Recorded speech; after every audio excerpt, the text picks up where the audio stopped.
Mi nombre es Susana Pedernera y coordino el Departamento de Psicosis Enrique Pillón Rier. Esta actividad la presentamos, el departamento es nuestra última actividad del año y la última de nuestra gestión. Antes quiero agradecer, a los presentadores, al doctor Besucchio y al licenciado Juan Pineta, porque han sido colaboradores desde el comienzo de nuestra gestión con nuestro departamento. El tema de hoy es patología grave y sociedad actual.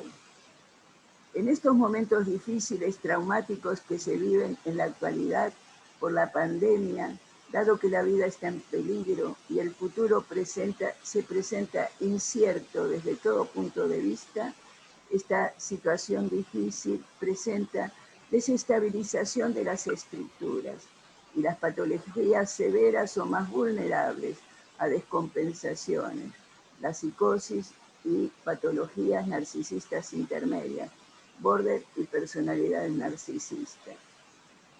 La patología border o psicótica encontramos en su historia carencia de objetos originarios, falta empática, que no permitieron realizar una verdadera experiencia subjetiva, dejando una falla en el psiquismo que no permite el entramado de vivencia.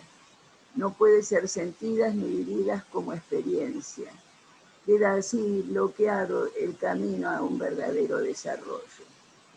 Según Freud, el desamparo lleva al infante a tener que fusionarse con la madre que puede realizar la acción específica.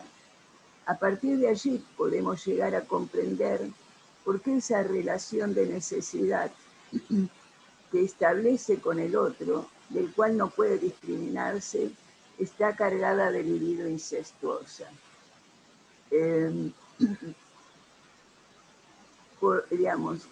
Por falta de un yo de placer lo suficientemente prolongado y exitoso mediante el cuidado parental para lograr una libidinización del narcisismo erótico. Estas patologías siempre encontramos antecedentes traumáticos ligados, abusos, malos tratos, ocurridos en el mundo externo real. Impidieron así formar un espacio para jugar con la realidad externa.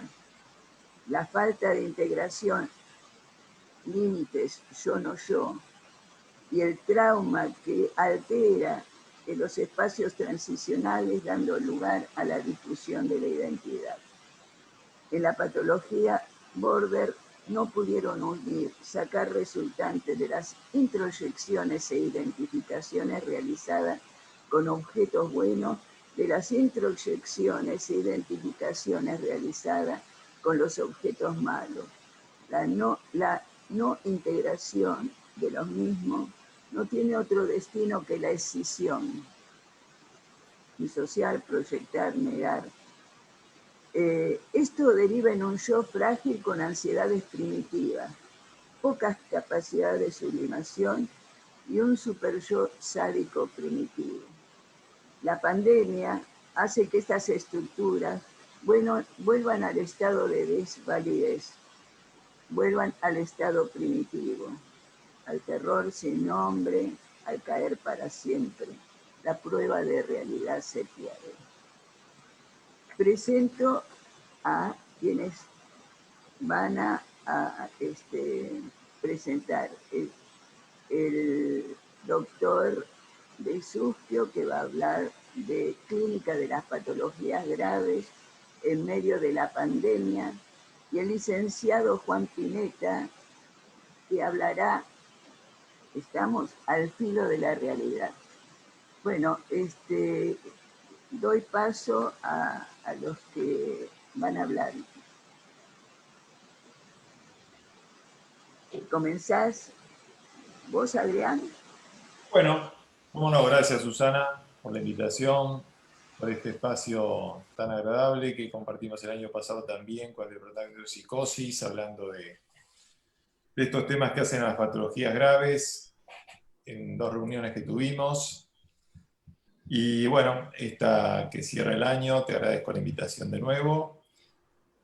Y se me ocurrió empezar la charla transmitiéndole qué pienso yo al menos de por qué llegamos a esto, ¿no? Patologías graves en medio de la pandemia. Entonces estuve recopilando algunos datos. Nuestro maestro de Susana, mi maestro, el doctor Basili, en un congreso en Gramados que Susana mencionó en algún chat cuando estábamos preparando esta charla, en el cual yo no estuve porque no lo conocía todavía en ese momento, habló de la sociedad borderline. Y si bien él en vida me lo transmitió, digamos, tangencialmente, nunca volvió a tocar el tema, ni a escribirlo, ni a transmitirlo teóricamente. Pero cuando uno observa el mundo actual y observa lo que nos está pasando con la pandemia, se pone a pensar en la correlatividad que hay entre la actitud del ser humano actual, de la comunidad, del mundo globalizado y lo que fuimos aprendiendo de la patología borderline, de la defensa borderline y cómo eso, de alguna manera, se relaciona con toda esta situación actual que estamos viviendo.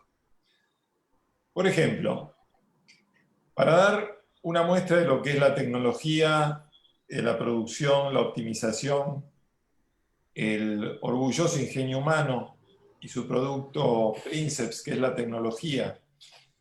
Vamos a hablar de los aviones. En el 2019 hubo 170.000 vuelos diarios, trasladando 12 millones de personas por día.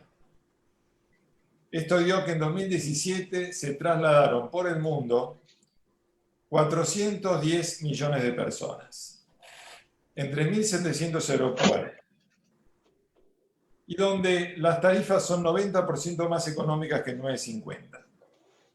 Nada más en el aeropuerto de Heathrow, que estuvimos el año pasado en el Congreso de IPA, se mueven 73 millones de personas por año. Y uno se pone a pensar qué inmunología humana puede tolerar semejante migración, tan artificial, tan excesiva, y que tiene razones en esto que es la economía global, que es la visión productiva que tiene el mundo en esta etapa de la cultura del siglo XXI, y cómo el turismo, por ejemplo, es uno de los valores más importantes que puede tener una persona a lo largo de su vida, tal vez. Existe ese nombre, que ahora no me sale en inglés, que es el dependiente del viaje. Soy dependiente de viajar, de un viajero. Y entonces son procesiones que se dan por el mundo visitando los objetos de culto que son los museos, los monumentos, los paisajes, los lugares exóticos, y que son transitados por personas de todas las culturas y todas las nacionalidades diariamente, y donde además se da también una repetición en cuanto a que cada vez se homologan más las cadenas de restaurantes, cafés, hoteles, que son las mismas en todas las capitales del mundo. Entonces, a partir de ahí, uno puede pensar que en el mundo actual se han perdido las fronteras, se ha perdido la identidad, el concepto de patria y hasta el concepto de familia o de grupo humano. El individualismo va cada vez, a mi modo de ver, siendo una pieza más importante de esto que es un nuevo paradigma, que a partir del inmunológico, que fue el que tuvimos en el siglo XX, donde el enemigo estaba afuera, había que exterminar al virus, a lo que estaba afuera en conflicto con el yo, que es el conflicto de la neurosis, el yo contra el mundo externo. Y entonces, a partir de ahí estaba la Guerra Fría, a partir de ahí estaba todo lo que era la sociedad un tanto disciplinaria que teníamos, para cambiar un paradigma actual que es el neurológico. Fíjense que están hablando de neurociencias en cantidades de disciplinas y actividades donde hay personas que se denominan neurocientíficos sin tener estudios de medicina ni de psicología, nada más por hacer cursos de neurociencia, donde parece que el secreto está en la neurociencia. ¿Por qué? Porque es el conflicto entre el yo y el yo. Es lo que sucede en el sujeto que está en conflicto consigo mismo, ya no con el mundo externo. ¿Y por qué es esto? Porque el mundo externo le da un solo mensaje, que es el mensaje de la positividad. Lo que vale es lo positivo. Producir, ser eficiente, ser eficaz y tener performance. A partir de ahí lo negativo es como mala palabra. Y esto es lo que tenemos hoy día con el coach o el coaching, donde vendría a ser una doctrina de lo positivo. Lo negativo es un pecado. Y el coach es un confesor donde el feligrés va a confesar sus pecados de negatividad, donde no se le permite ser negativo. Fíjense que las reuniones de coach que tienen más de 1000 personas, 1000 y pico de personas en un Zoom, se hacen los domingos a las 12 del mediodía. Vale decir que son personas que ya se las entrena para trabajar el sábado y el domingo y olvidarse de lo que es la familia, o los afectos, o el descanso. El descanso que ya no es un descanso como descanso en sí. Es un descanso que tiene que ver con no trabajar. Cuando no trabajo, descanso. Vale decir, cuando no trabajo, duermo. Y puedo trabajar el sábado y el domingo. Y fíjense si no, lo que nos está pasando a nosotros con las reuniones de Zoom los fines de semana, los chats, los grupos de WhatsApp, donde estamos trabajando con nuestro teléfono, socializando y trabajando sábados, domingos, en todo horario y demás. Entonces, a partir de ahí, nos encontramos con las patologías que vemos a diario y que yo he visto aún más en medio de la pandemia, que es, por ejemplo, el burnout, por ejemplo, la crisis de pánico y la depresión. A mí me ha tocado ver, yo trabajo como médico laboral en algunas empresas chequeando licencias psiquiátricas. Y lo que pude ver es que tuve más casos de licencias psiquiátricas, sobre todo de mujeres, que tuvieron que hacer teletrabajo que cuando iban al trabajo. ¿Por qué? Porque tenían que trabajar en medio de los chicos que tenían que hacer Zoom, que tenían que compartir la computadora, que no tenían señal y que tenían presiones enormes de producción y de ventas por estar trabajando en la casa. Entonces, ¿qué hacían? Trabajaban hasta la noche, trabajaban después de cenar, trabajaban a las 5 de la mañana, trabajaban los sábados y los domingos. ¿Y qué hacían? Daban sus teléfonos celulares propios a los clientes. ¿Qué hacían los clientes? Llamaban los sábados, los domingos, a la madrugada, para que los atiendan. Entonces, a partir de ahí, viene el sujeto de lo positivo, de la positividad que produce, que optimiza, que rinde y que es libre en esto del yo puedo. Se puede, yo puedo, tengo que poder y soy un emprendedor. Soy un gestor de mí mismo. Y a partir de ahí tenemos la hiperactividad, la inestabilidad afectiva, tenemos las alteraciones entre lo que es acercarse y alejarse del objeto principal, que a veces es el que convive, y a veces los objetos valorados, que a veces son transicionales en lugar de trabajo. ¿Por qué? Porque se pierde todo lo que es el ritual en esto de la pandemia, de lo que es un trabajo. Salir en el auto, en el medio de transporte, tomarse el café en la calle, hablar con el portero, tener el break con los amigos, con los compañeros al mediodía o a las 3 de la tarde, volver, llegar a las 7 de la tarde. Todo esto se perdió. Están todos en casa haciendo teletrabajo. Y las empresas les envían su propio sillón que tiene la empresa a su domicilio en un flete gratis, para que se sienta en el mismo sillón y con la misma computadora. Y así una empresa se va a ahorrar enorme alquiler, pisos de oficinas, seguros, problemas de in itinere, etcétera, etcétera, etcétera.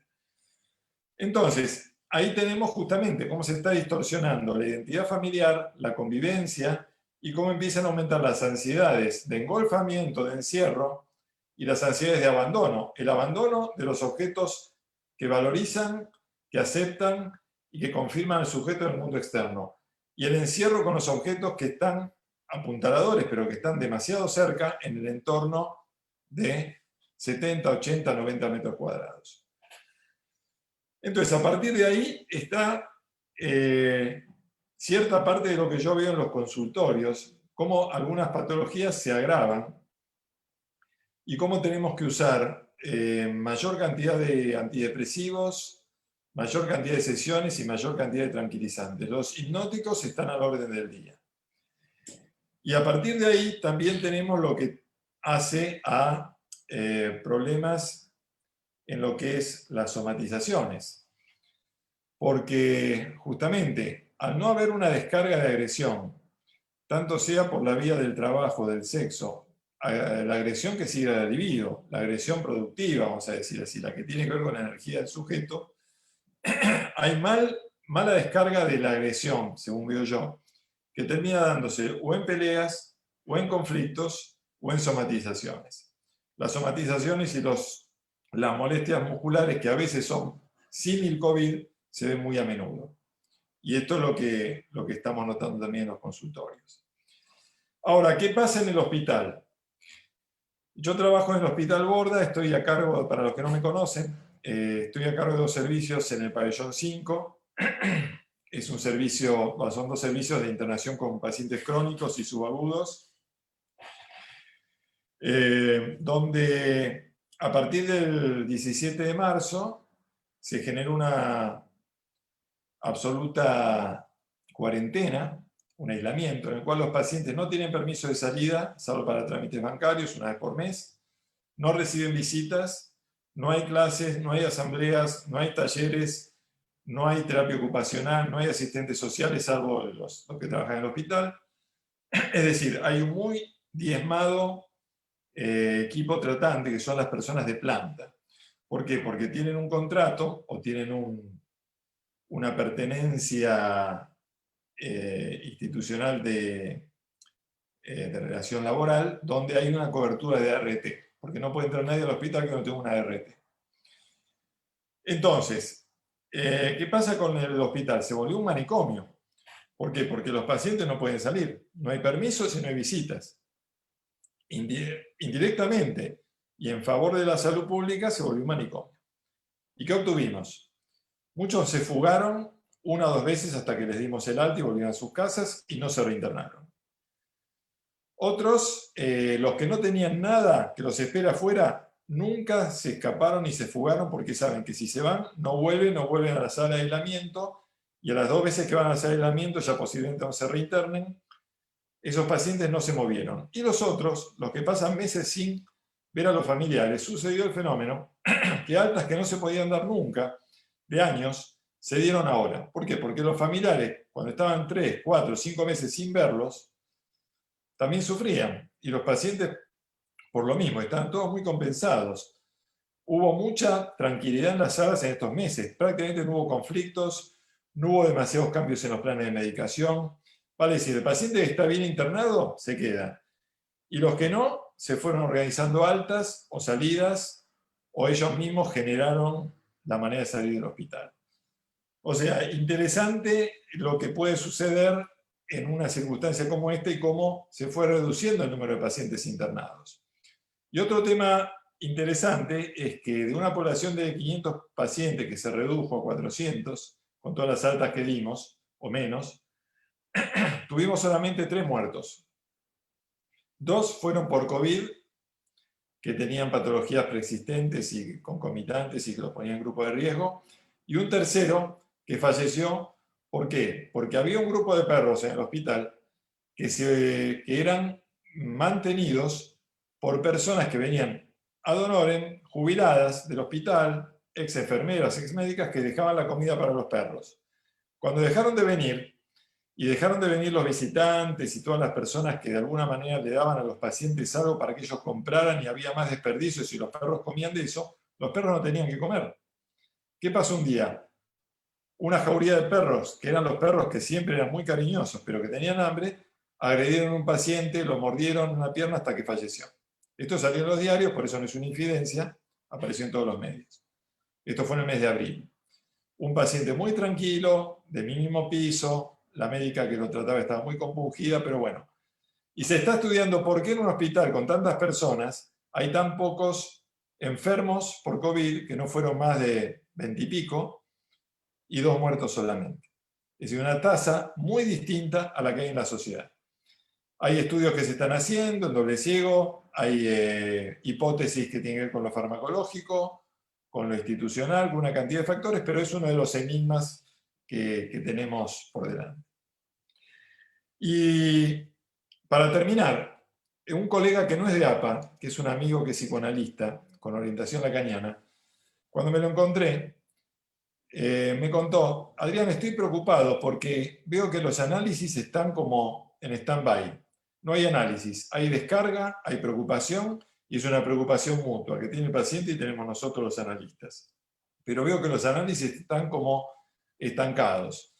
Y uno puede ver que en el consultorio los pacientes más graves son los que menos contacto tienen con la pandemia, los que menos se preocupan por la pandemia y se preocupan por lo que o les pasa siempre en su domicilio o en su vida, o les está pasando con no ir al trabajo. Pero eso es lo que vemos también, que los pacientes menos graves se los ven muy afectados. Los más graves están bastante afectados, pero son compensables. Y los psicóticos, los más graves en ese sentido, son los que menos problemas tienen. Bueno, no quiero ser más extenso, Susana, no sé si estamos bien de tiempo, le doy la palabra a Juan, si te parece.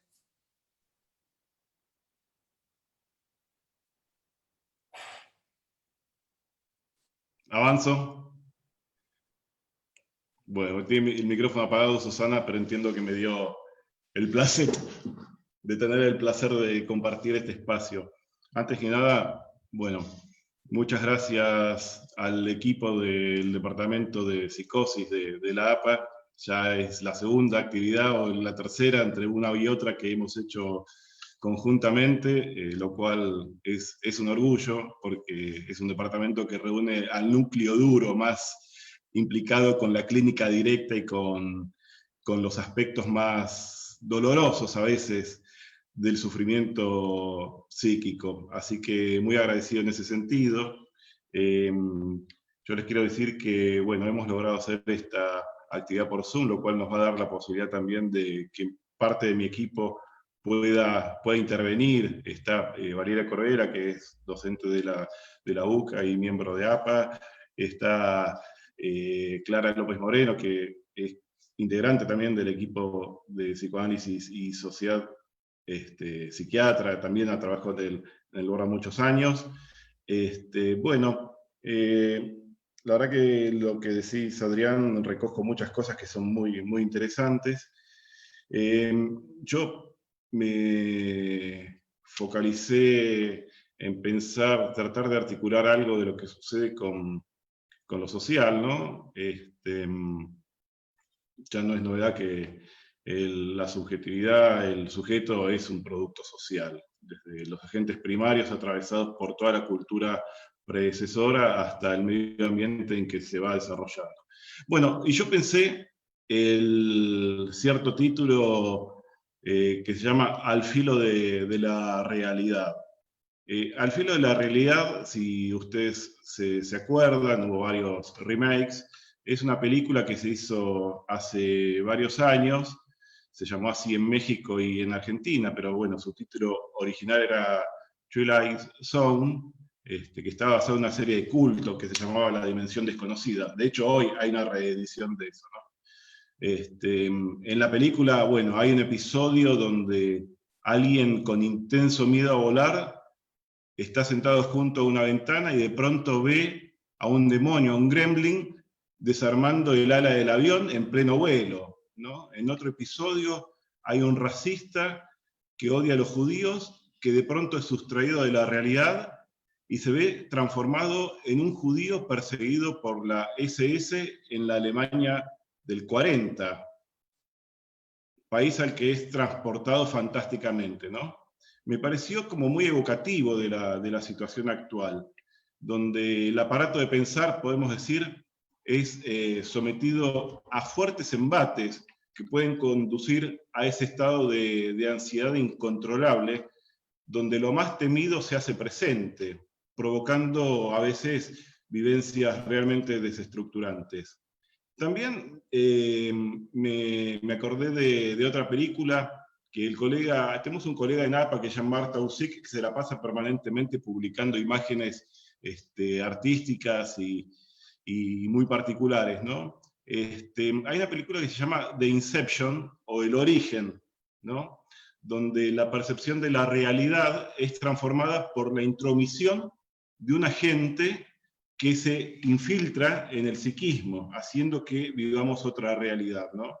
Si ustedes se fijan, los que han tenido oportunidad de ver, hay una imagen en el flyer que es una foto de una ciudad que se pliega sobre sí misma, ¿no? Bueno, me parecen como dos imágenes que son representativas quizás de lo que hoy estamos viviendo a nivel contextual. Yo siempre pienso que, bueno, una cosa es lo disruptivo, el embate de la realidad, y otra cosa muy distinta, la estructura con que se encuentra este embate, ¿no? De tal forma que uno, bueno, puede decir que el virus impacta de singular manera en cada organismo, más allá de ciertas regularidades comprobadas, ¿no? Como el impacto en determinados rangos etarios. Bueno, este evento disruptivo, de acuerdo a la fortaleza del aparato, podrá o no ser traumático, podrá ser o no desquiciante, ¿no? Sumándose a esto condiciones sociales, medioambientales, preexistentes y performativas.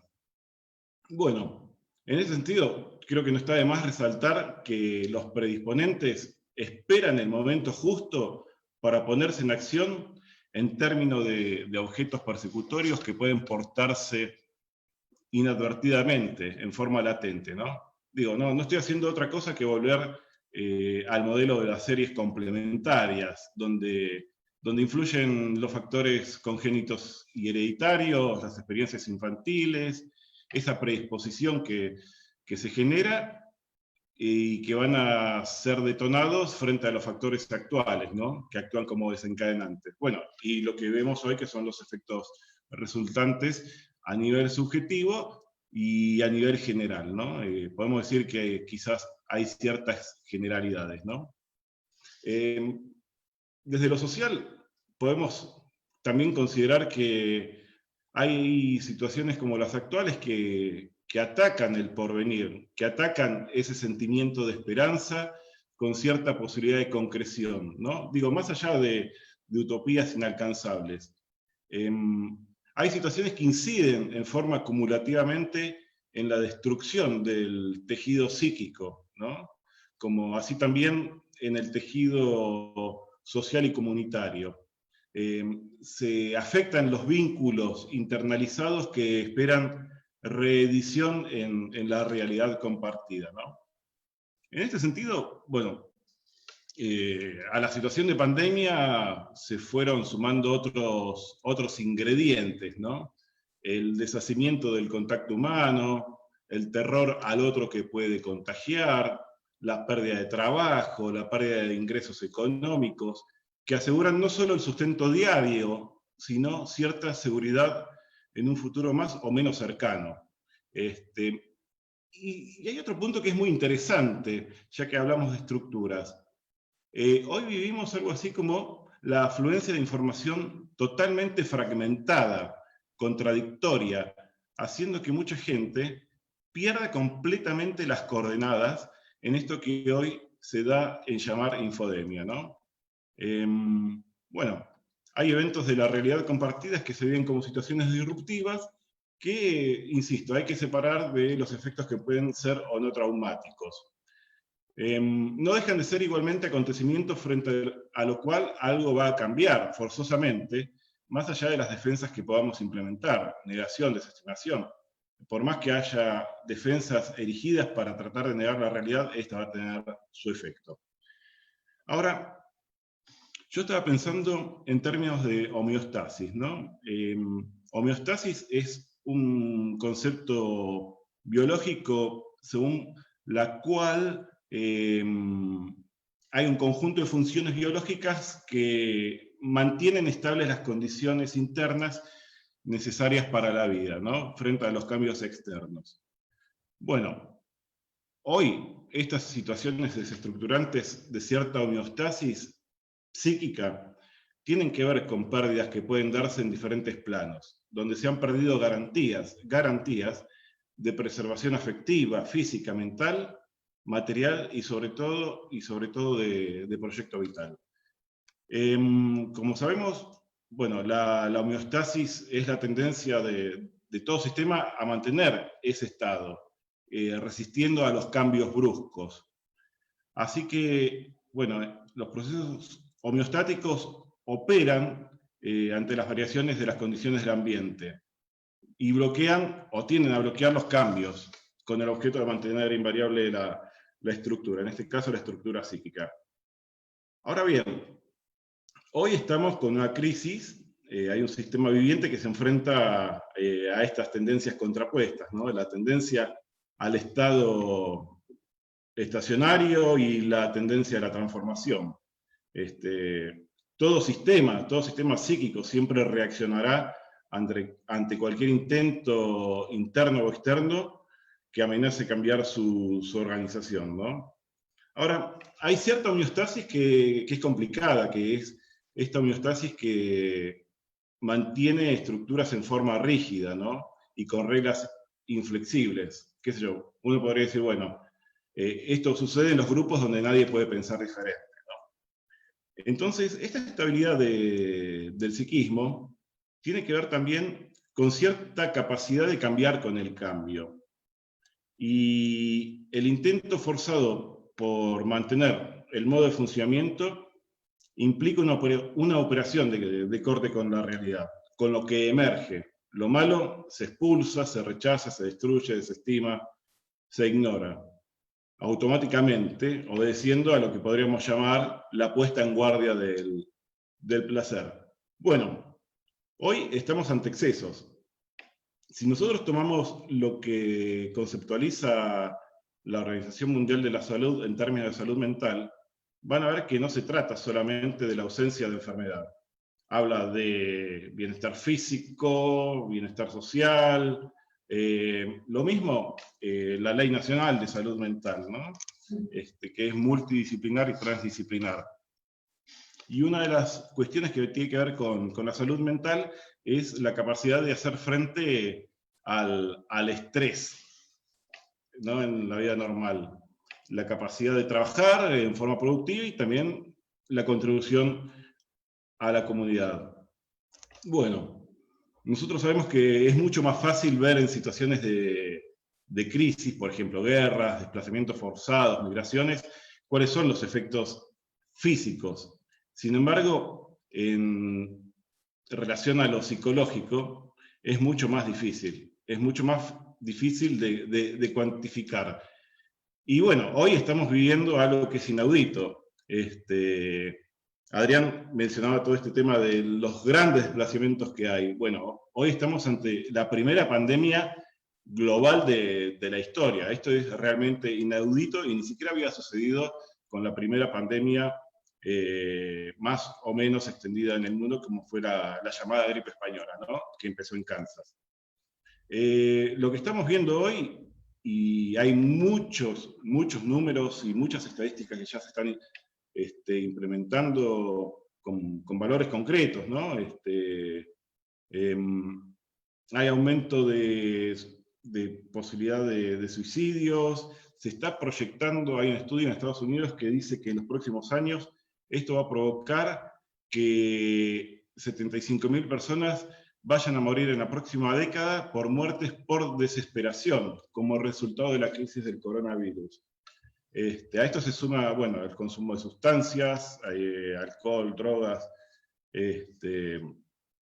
Hay también casos de aumento en autolesiones y de una proliferación de ideas suicidas. Esto se ve ya en México, se ve en Argentina. Es lo que sería, digamos, una pandemia paralela, ¿no? Yo por ahí estaba revisando alguna bibliografía para esta actividad y me encontré con el concepto de splitting, el de Ferenczi, y él hablaba de la defragmentación, ¿no? O de la fragmentación del aparato psíquico, y él ponía, o se ponía como ejemplo, el mito del alacrán, que ante la inevitabilidad de la muerte, por ejemplo, un círculo de fuego, se da muerte a sí mismo con su aguijón venenoso, ¿no? Esto en relación, bueno, a cómo esta situación fomenta este tipo de impulsos, ¿no? Aunque sean fantaseados, pero sabemos que también en el cuerpo tienen su incidencia, ¿no?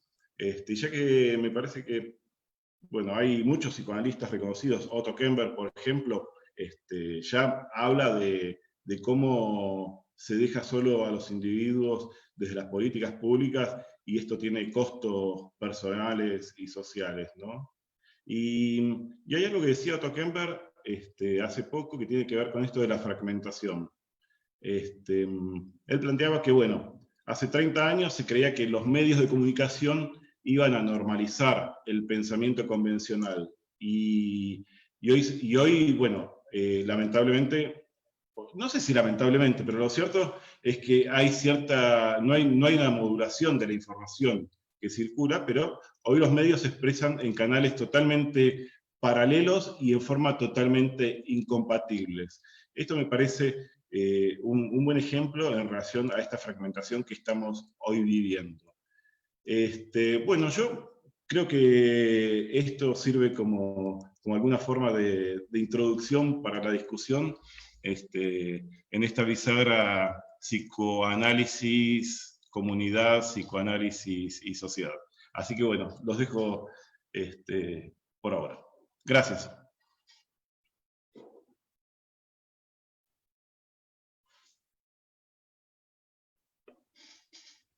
Está sin micrófono, Susana. No te escuchamos. Trata de activarlo.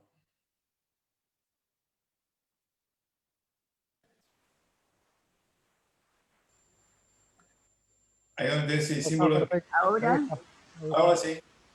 bueno, digamos, creo que fueron muy importantes, digamos, la aportación que ustedes hicieron realmente, digamos, dentro de lo social, digamos, hay diferentes formas que golpea esta realidad. Digamos, nosotros desde APA teníamos llamados y en primer momento lo que veíamos era el terror, el, digamos, miedo, la desesperación, el mejor, esto que dijiste vos, mejor morirse que estar esperando lentamente algo que va a suceder. Digamos, esto era una mujer, estaba sola, absolutamente sola, en un lugar muy, muy, muy al sur de nuestro país, pero como que sentía que nadie podía ayudarla. Lo que pasa es que cuando uno empieza a analizar y empieza a ver que, bueno, que esto fue simplemente, digamos, la cáscara, la máscara, pero atrás estaba esto que yo decía, patologías severas, esclerosis en placa, que aparece en ese momento después, digamos, consumo, mayor consumo, personalidades border desestabilizadas.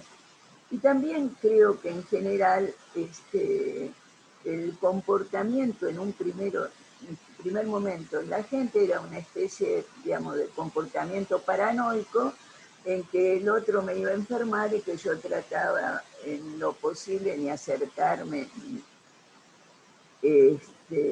Y en este momento siento que hay una desmentida. Es decir, que mucha gente no solamente que sale, que se juntan, que hace fiestas, que tienen relaciones con gente desconocida. Y entonces uno dice, ahora tenemos una desmentida de lo que en realidad es de temer, digamos, de analizar, por supuesto, pero no de esta desmentida que hace que esto que ellos creen que están en libertad, pero me están quitando mis propias posibilidades. Digamos, esto es lo que vi yo como doña Rosa comprando, digamos, y saliendo mínimamente a la calle. Me parece importante que abramos a la discusión porque debe haber aportes interesantísimos de ustedes mismos y de la gente que nos está siguiendo.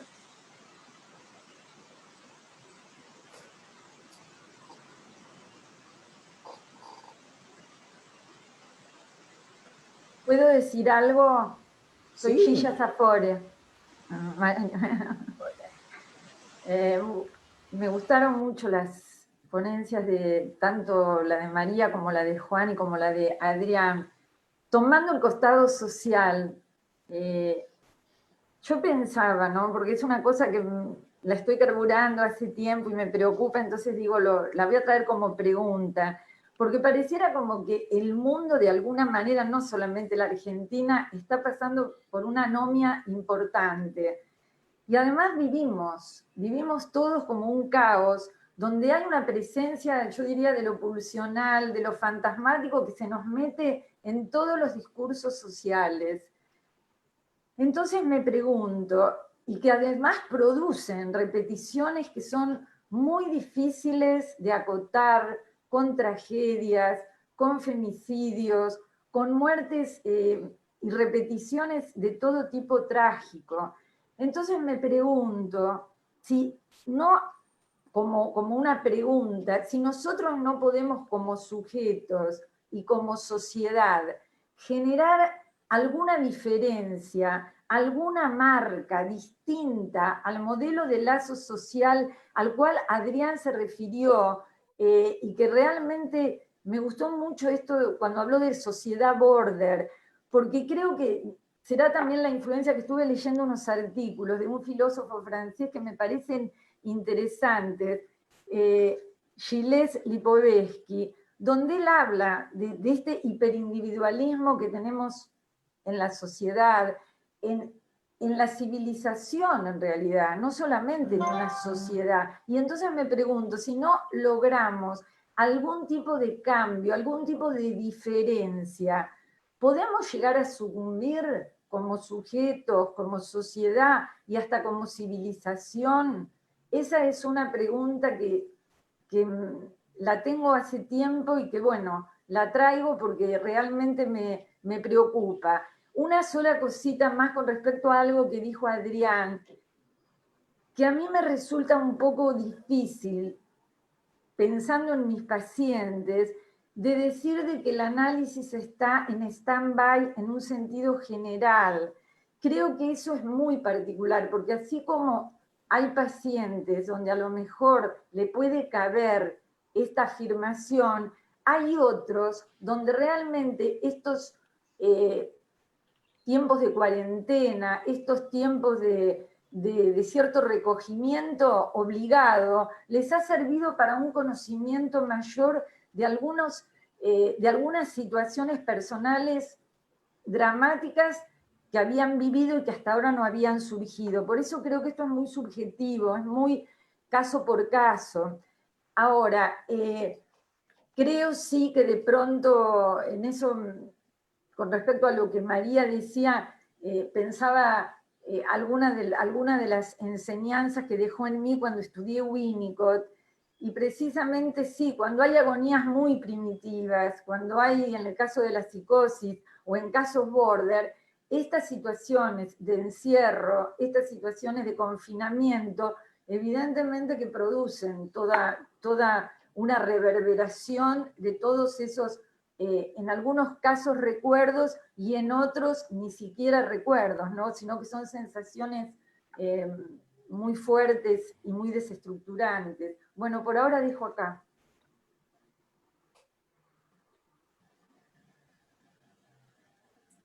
María Cristina Grifa. Yo también quiere quería hablar. Después yo. Ah, y después está Alberto. Sí. Creo que había pedido. Clara Moreno también. Primero, y después María Cristina, y después sería Alberto. Sí, yo quería hacer varios comentarios porque son muchas las cosas que se abrieron, pero una es que cuando vos, Adrián, hablaste de la cantidad de gente que se mueve en el mundo, los millones de personas, estoy absolutamente de acuerdo que eso es una invitación a contagiarse. Yo le agregaría el cambio ecológico. O sea, la transformación ecológica que estamos sufriendo y que es muy evidente, que también hace que los bichos sean otros, se anulen especies, y los microorganismos o los virus o las bacterias que tenían un cierto hábitat en el que vivían, tuvieron que cambiarlo por desaparición de las especies. Esto complicó un poco las cosas, creo. Respecto a lo que decías de los psicóticos, yo pensaba que es absolutamente coherente que los psicóticos restituidos estuvieran tranquilos. Creo que en esto que hablan de la sociedad borderizada y la situación externa muy perturbadora, lo que hace es romper el frágil equilibrio del border y hace que entre en productividad psicótica. Y esto es mucho más acuciante que el psicótico estabilizado, reestructurado. Y que con lo que nosotros tenemos que encontrarnos es, además de con la gente que se deprime y con la gente que se angustia, es con esta gente que se desestabiliza y entra en este primer momento de productividad psicótica. Por ahora nada más. Bueno, creo que María Cristina Grifa. Gracias, Clara. Bueno, lo primero quiero agradecer a Susana Pedernera, a Adrián Besuquio y a Juan Pineta sus exposiciones, realmente muy claras y no solamente claras, sino que dejan lo que me parece más importante para pensar, dudas, preguntas, abrieron horizontes, porque cuando nuestras respuestas cierran, porque parece que todo encaja perfecto con un moñito, no nos deja pensar. Lo que hicieron ustedes es permitir el pensar.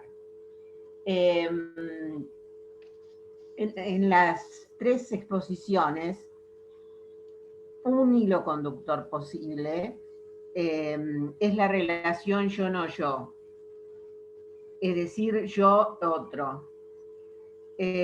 La sociedad en la cual nosotros vivimos en la posmodernidad es una sociedad individualista, una sociedad narcisista, una sociedad lo que impera el individualismo y por lo tanto el yo. Pero esta sociedad posmoderna surgió después de la sociedad que comenzó con el existencialismo en 1950, post Segunda Guerra Mundial, que justamente descubre al otro, descubre que el otro existe. Tal vez la guerra, ¿no? El tener que depender la vida de uno, de aquel que me ayude en la espalda y está justamente cuidando mi espalda para que yo, guerrero, supongamos, yo soldado, pueda sobrevivir, descubrió la importancia de la otreidad. Luego viene esta sociedad posmoderna que de algún modo desdice eso, ¿no? Y ahora nos encontramos en la pandemia. ¿Y con qué nos encontramos en la pandemia? Nos encontramos, por un lado, que la gente, por lo menos a mí en el consultorio, si hay una palabra de la cual yo diría que se repite en todos los pacientes, es soledad. Me siento solo. Y me siento solo personas que viven la cuarentena, por ejemplo, con un familiar, con un marido o con un hijo. También tengo otras personas que la viven solo porque viven solo su vida, ¿no? Porque las familias están en otros lugares, ¿no? Pero la palabra soledad, y de hecho el uso de los medios de comunicación ya han hecho cantidad de mediciones para saber cuánto se usa, por ejemplo, el celular, cuánto usamos este medio. Es decir, tratamos de calmar la soledad con algo que tal vez es dejarnos en el vacío. Por eso, a pesar de estar en el Zoom, de hacer Zoom con grupo de amigos, con los chiquitos de la primaria, me acuerdo de todos, pero el vacío y la soledad nos sigue, diríamos, sigue en nuestro corazón. Y esto, ¿qué es lo que pone en juego? Esta enfermedad es un ataque inmunológico, es un ataque a cómo nosotros podemos estar en relación con el otro. Podemos relacionarnos bien, podemos convertirlo en nosotros mismos, podemos asimilarlo o tenemos que matarlo, tenemos que desecharlo, tenemos que luchar con él. Muchas gracias. Gracias a vos, María Cristina, por tu aporte. Alberto. Sí, hola. ¿Se escucha? Bueno, quería agradecerles también las presentaciones a los tres.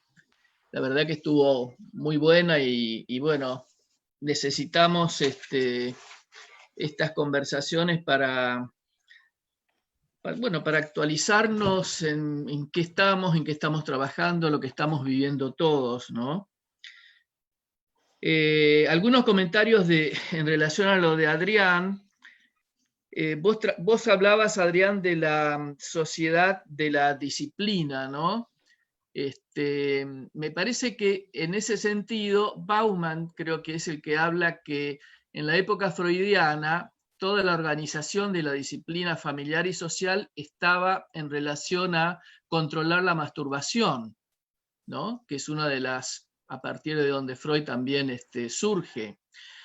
Ahora, después él plantea otra cuestión que tiene que ver con el abuso fundamentalmente, ¿no? Con algo, aunque ya en la época de Freud por supuesto que eso estaba, pero como que el control se desplazó, ya no es la masturbación ni la masturbación infantil, sino que hay otras cuestiones. Y en ese sentido pensaba lo del abuso y todo el cambio que ha habido en lo social con respecto al abuso, a lo que se denuncia, a lo que se habla, y las relaciones con lo que traía Susana de los antecedentes en la patología borderline de abusos, ¿no? Una gran cantidad de abusos, tanto en la infancia como en la adolescencia. Ahora, y lo otro sería lo que vos describías, Adrián, del mundo de la positividad, que lo que se segrega, lo que se deja de lado es lo pulsional, el cuerpo pulsional. Y eso es lo que aparece después con tantas manifestaciones, tanto, como vos decías, físicas, somáticas, y bueno, me parece que es con lo que tenemos que vernos nosotros.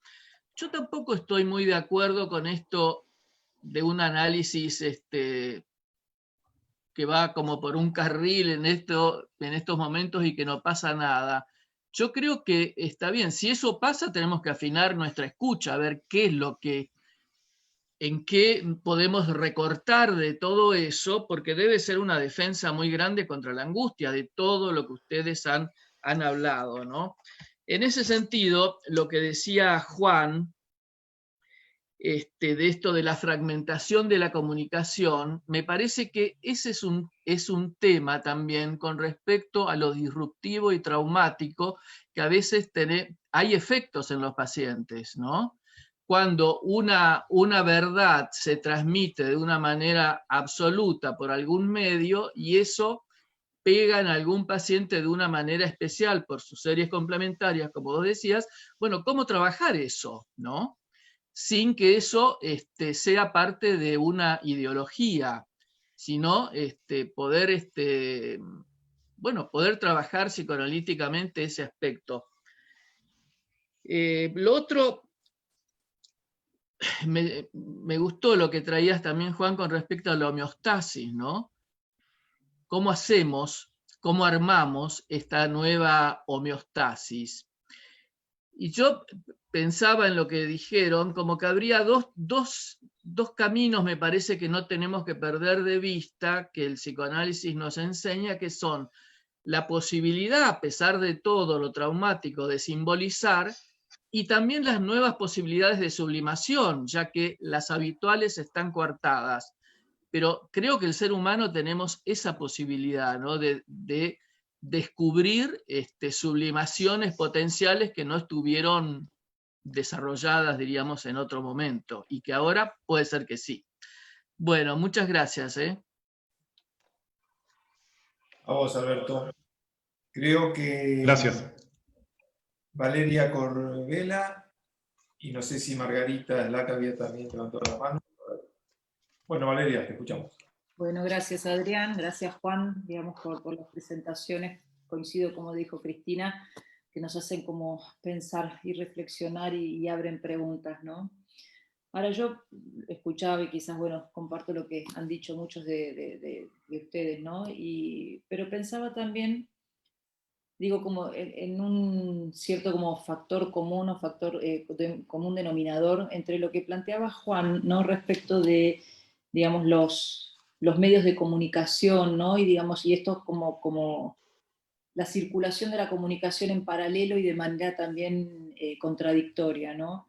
Y se me ocurrió, digo, que tenía mucho que ver con lo que Adrián planteaba también al principio, ¿sí? Respecto de las sociedades borderline, digamos, en donde, si pienso desde los cuadros borderline, ¿no? Y la escisión como mecanismo de alguna manera central de funcionamiento, digamos, me hacía pensar en lo que tenía que ver con la imbricación, ¿sí? De la patología mental, de la salud mental, digamos, con el lugar de la sociedad, ¿sí? Y eso me llevó un poco a Winnicott, ¿no? Cuando él decía que de alguna manera, según el nivel de salud mental que tenían las sociedades, también dependían, ¿sí? Del nivel de salud mental que planteaba el Estado, planteaba respecto del lugar y del rol, digamos, de holding que necesitaban por parte del Estado.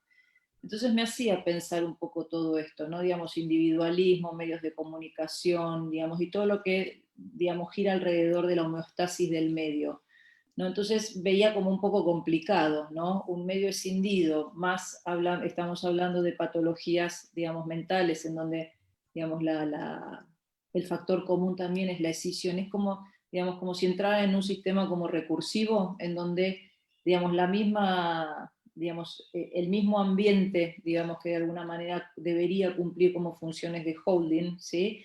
Digamos, funciona casi como en la misma sintonía que la propia patología mental. Se entiende, digo, como si fuera un movimiento recursivo, y que entiendo yo que debería haber como un tercer movimiento, digamos, en términos psicoanalíticos sería el lugar del tercero, que de alguna manera se plantee como algo, como un funcionamiento distinto, ¿no? Porque, digamos, es como entrar en un mismo círculo vicioso, ¿no? Y pensaba, digo, que desde nuestro lugar podemos plantear o hacer, ¿no? Como para, más allá de lo que hagamos, ¿no? Que cada uno lo hace también desde su lugar. Pero también a nivel de políticas públicas, ¿no? De funcionamiento, insisto, de funcionamiento social. No sé si se entiende un poco lo que quiero plantearles, ¿no? Pero bueno, me hacían pensar esto. Bueno, gracias, Valeria. Margarita. No te escucho, ¿eh? Que no había levantado la mano, pero bueno, acá estoy ya. No importa, no importa.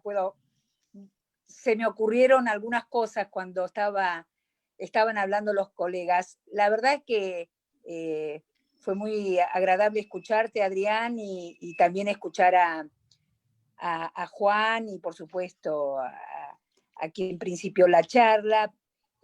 Yo realmente estoy pensando en los productos de la pandemia, y uno de los productos de la pandemia aquí en nuestro país es los grandes éxodos que se están dando.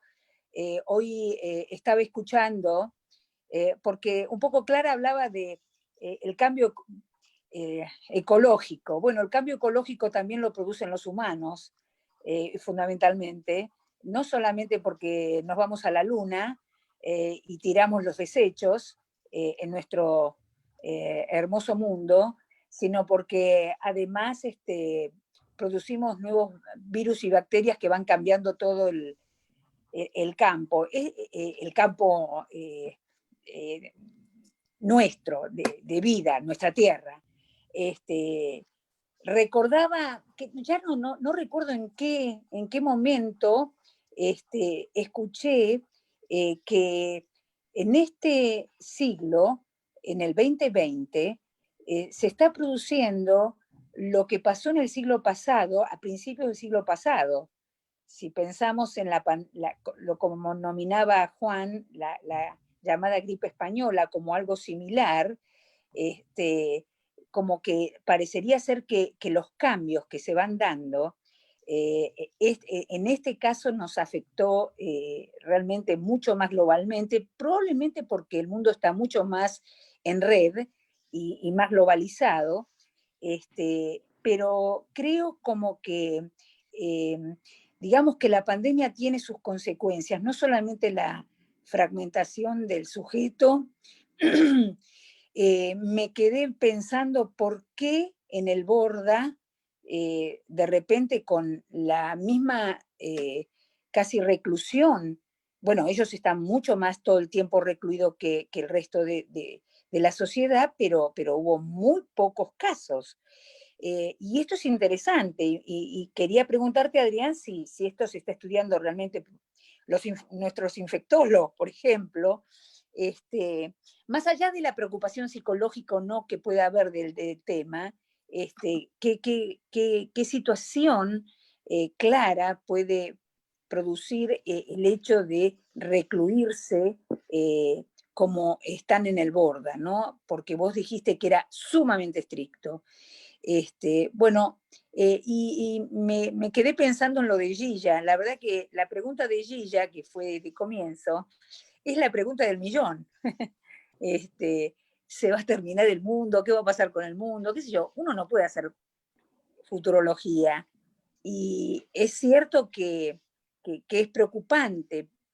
A mí me gustó la frase de Juan que tiene que ver con cambiar con el cambio. Y bueno, y esto va a ser paulatino, cambiar con el cambio. Y hay que absorberlo como muy lentamente y darse el tiempo de absorberlo, ¿no? Dárselo. Eso es. Bueno, gracias Margarita. Juan. Bueno, la verdad que, como siempre sucede con estas actividades, son de apertura de muchos nuevos interrogantes. A mí, yo quiero certificar lo que escuché. Vos me estás diciendo que en una población hacinada como en el Borda hay menos casos de COVID, Adrián Besuquio. Y Sí. yo estaba pensando que quizás a veces los locos tienen razón, ¿no? Porque estaba relacionando algo con lo que venimos trabajando en nuestro equipo también, que tiene que ver con esto que traía Alberto Álvarez, que es muy interesante. Él lo dijo en un reportaje pocos meses antes de fallecer, ya hace algunos años, Bauman, ¿no?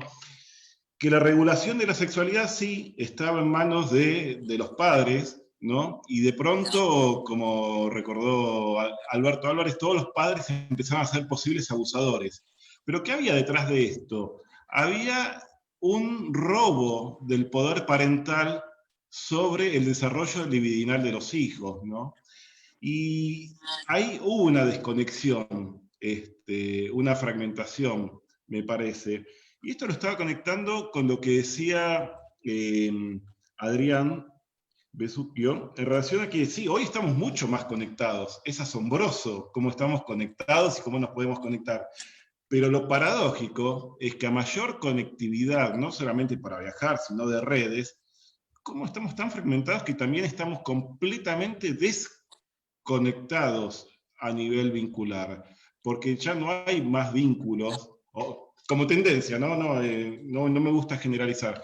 Pero los vínculos más duraderos son hoy mucho más lábiles, ¿no? Recurriendo a Lipovetsky, bueno, y otros autores. Pero pienso que eso que sucede en el Borda es que ahí hay vínculos más genuinos, más palpables, y creo que hace rato ya se sabe que a veces mantener buenos vínculos concretos, reales con un otro, fortalece el sistema inmunológico, ¿no? A veces uno dice cosa de mandinga, pero sucede. Y en estos términos también estábamos pensando en la cuestión del robo del lenguaje como tecnología, ¿no? Es decir, cómo los seres humanos fuimos arrebatados de esa herramienta tan espectacular que es el lenguaje directo con un otro, que hoy todo se hace a través de un mediador que es la tecnología. La tecnología no es mala ni buena, aclaremos, ¿no? Sino su uso. Y en relación a lo que traía, creo que Valeria, sobre Winnicott, esto del holding, leyendo algunas cosas también de Kemper, que sé que muchos de los que están acá son lectores mucho más serios que yo de Kemper, lo que decía Kemper es que, bueno, la falta de atención de las situaciones sociales, de las demandas sociales, trae, sí, un aumento de los trastornos graves de personalidad, ¿no? Entonces, bueno, acá estamos ante un dilema, ¿no? ¿Qué hacemos frente a este gran superyo cultural?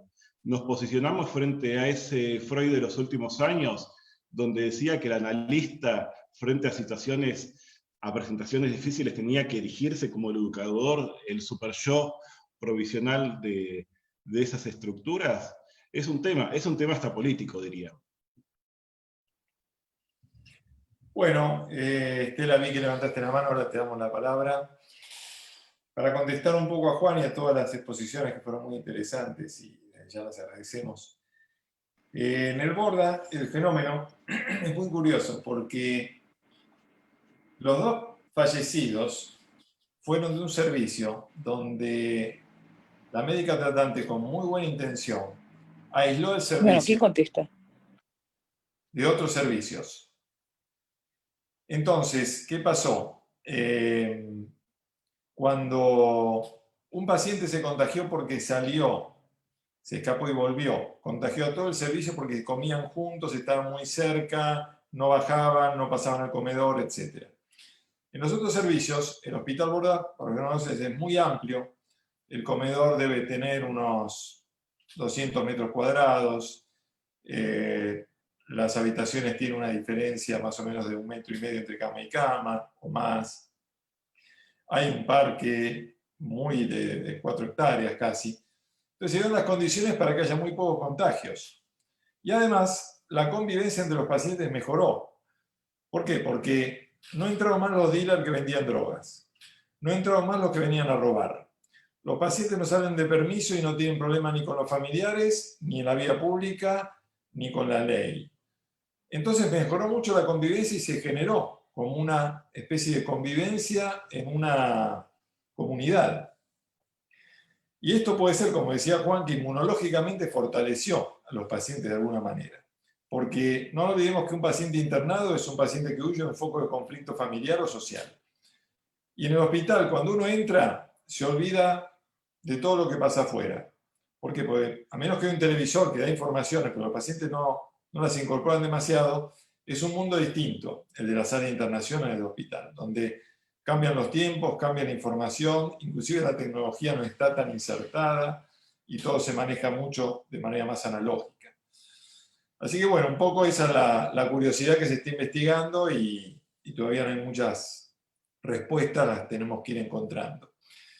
Y después lo que decían varios colegas de Winnicott era esto de que él hablaba de la capacity to be alone, es decir, la capacidad de estar solo, que es un signo de madurez y es un signo muy difícil de encontrar en los pacientes borderline, que necesitan del apuntalamiento para su narcisismo, en ese yo frágil, y que su autoestima esté regulada constantemente con esos objetos que lo valoran, lo necesitan y lo confirman. Todo esto es lo que en la pandemia está medio en tela de juicio, porque el trabajo y la sexualidad, que son los dos puntales principales del paciente borderline para su autoestima, están muchas veces en duda y muchas veces en dificultades. O con esto que es toda la transparencia que se da en la vida en una casa donde no existe todo lo que tenía que ver con lo oculto, con aquello que es íntimo, con aquello que sucede no puertas adentro, sino puertas afuera. Eso es lo que está también diezmado en este aislamiento de la pandemia, ¿no?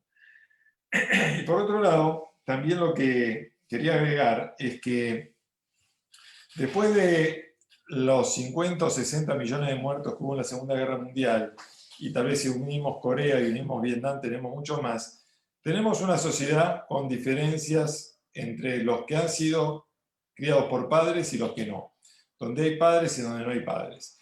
Y ahí tenemos relaciones diádicas de objetos con las madres, y lo que Kemper hablaba del splitting justamente eran las unidades de relación de objeto en las cuales se intercambiaban contenidos mediante identificación proyectiva, y qué es lo que se da en las relaciones diádicas y no triádicas. El acceso a la escena primaria conformada con una triangularidad es lo que se perdió con todos esos fallecidos en tantas guerras que nos dejó la modernidad.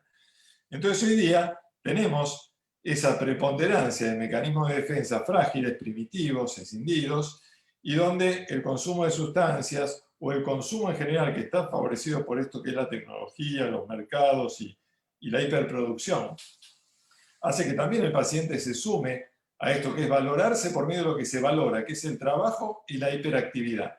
Entonces uno se pregunta, ¿qué pasa con la bipolaridad? Se está diagnosticando bipolaridad por todos lados. Aumentaron mucho las consultas por bipolaridad, porque es una especie de salida que tiene lo que antes era sobreadaptación, que es como alguien empieza a acelerarse, y o se deprime o se pone maníaco, y nos viene a ver a nosotros para que lo pongamos maníaco para poder responder a ese régimen de trabajo, de productividad o de consumo que es tan importante en el mundo.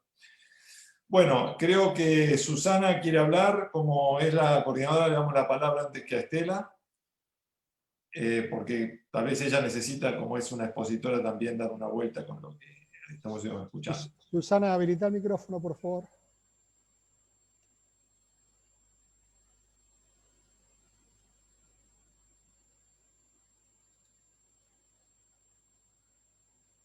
Lo tenés en rojo. ¿Se escucha? Perfecto. Bueno, ¿qué es lo que yo quería agregar? Primero, que tiene que ver muchísimo el cuidado de los pacientes. No, el Borda es un caso especial. Es decir, porque Córdoba se llenó y se murieron gente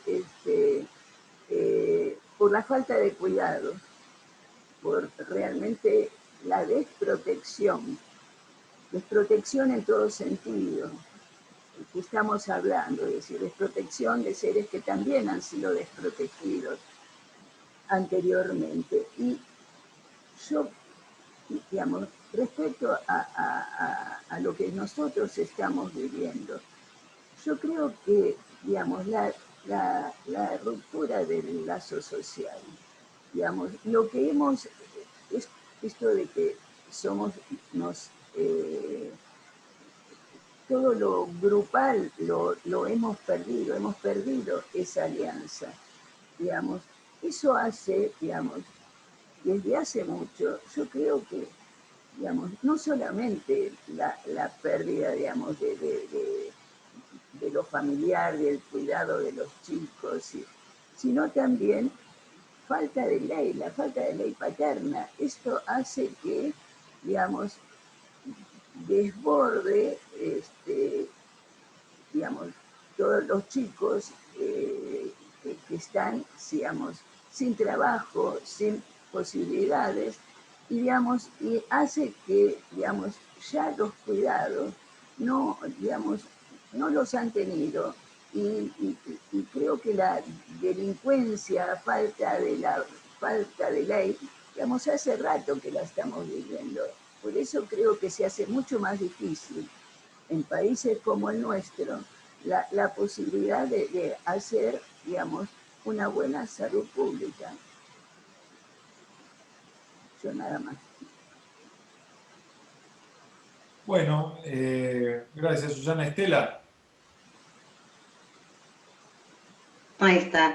Bueno, yo quería hacer un breve comentario, muy interesante todos los aportes de los que expusieron, en relación a un libro que justamente me resonó bastante cuando te escuchaba vos, Adrián, que es el libro de La Sociedad del Cansancio, que lo escribió un filósofo, no sé el origen oriental, pero que justamente habla de esta sociedad que veníamos teniendo antes de la pandemia, en la cual lo que primaba era esto del ser productivo y de no haber ninguna pausa, y esto de lo positivo, siempre de el yo puedo y los coach y todo esto que estaba imperando en la sociedad hasta hoy en día.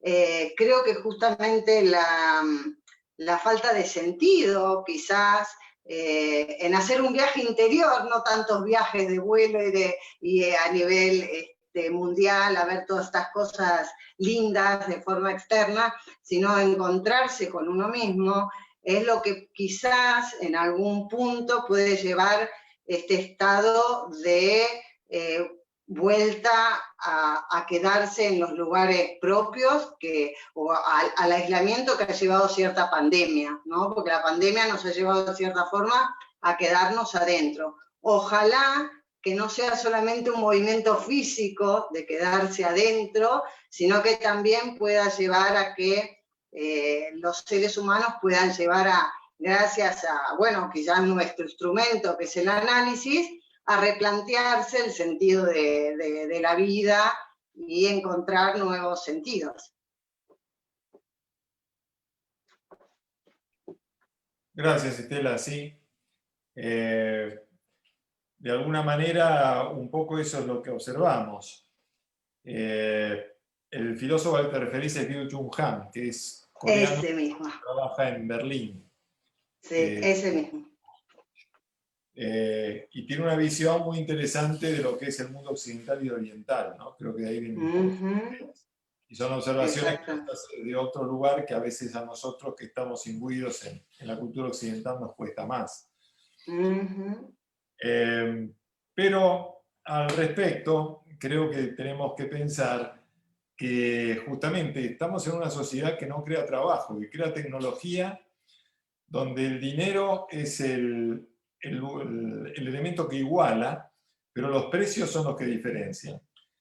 Y lo que yo veo de malo con la pandemia, que varios colegas opinaron esto de los riesgos del futuro, es cómo se va a empobrecer el mundo, las economías, y cómo no está prevista la salida para las personas más humildes, para los que están más en situación precaria, de vivienda, de trabajo. No hay soluciones que la cultura actual, todo lo que es esto que tiene que ver con la globalización, la hiperproductividad, la tecnología, no está previendo que se den más fuentes de trabajo y que se pueda aprovechar más lo que es justamente no solamente la ecología, sino el medio ambiente y la productividad de alimentos. Me parece que esos son los riesgos futuros que tienen que ver no solamente con el suicidio, sino también con la hambruna, que si no se toman medidas rápidamente, ya acá tenemos serios problemas en el país y creo que Latinoamérica lo va a tener también, ¿no? Bueno, no sé, me parece de Gilla ir a hablar.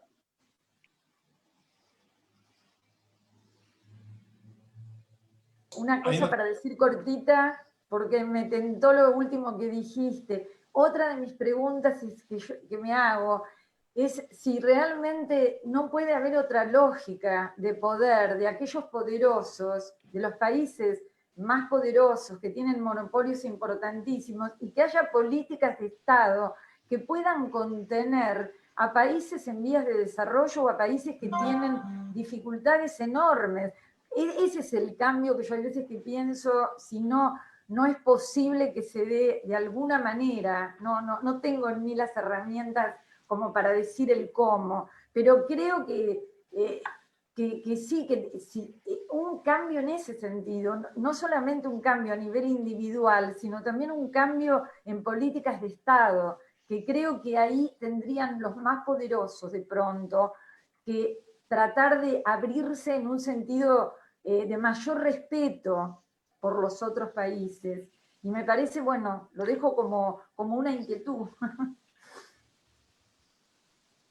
Sí, gracias, Illa. Sí, justamente, me parece que el Estado está en tela de juicio. Muchas voces que hablan de que el Estado no tiene que existir, que tiene que ser más pequeño todavía.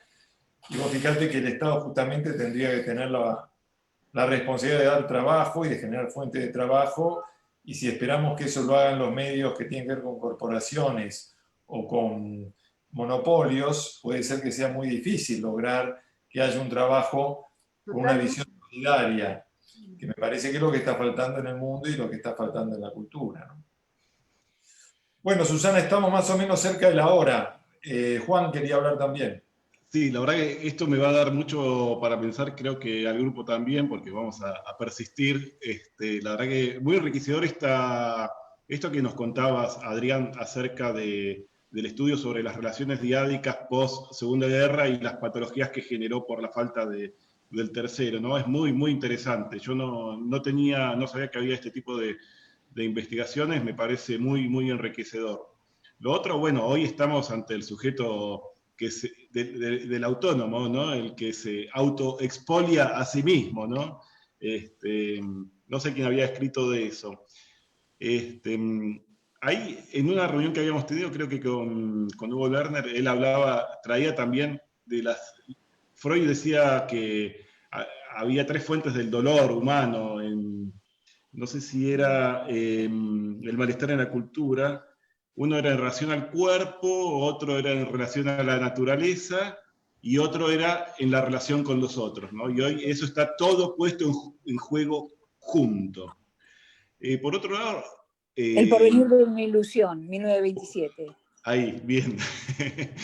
En ese sentido, en esto del Estado, el no Estado, yo creo que hoy hay un Estado paralelo que son las grandes corporaciones, digamos. Hoy el Estado, esto es lo que veníamos viendo, ya no es el Estado de hace tan pocos años atrás. Ahora hay otro Estado, digo, hay todo un sistema financiero por fuera, nosotros hacemos transacciones por fuera de los Estados, se generan nuevas defensas, nuevas formas de supervivir frente a la depreciación de las monedas, bueno, todo un montón de cosas, ¿no? Pero quiero recordarles que Splitting también tiene otra acepción que tiene que ver con el divide y reinarás, que me parece que es algo que se da isomórficamente tanto en lo subjetivo, en el aparato psíquico, como en lo social, ¿no? Gracias. Micrófono. No te escuchamos, Susana. El micrófono. El micrófono.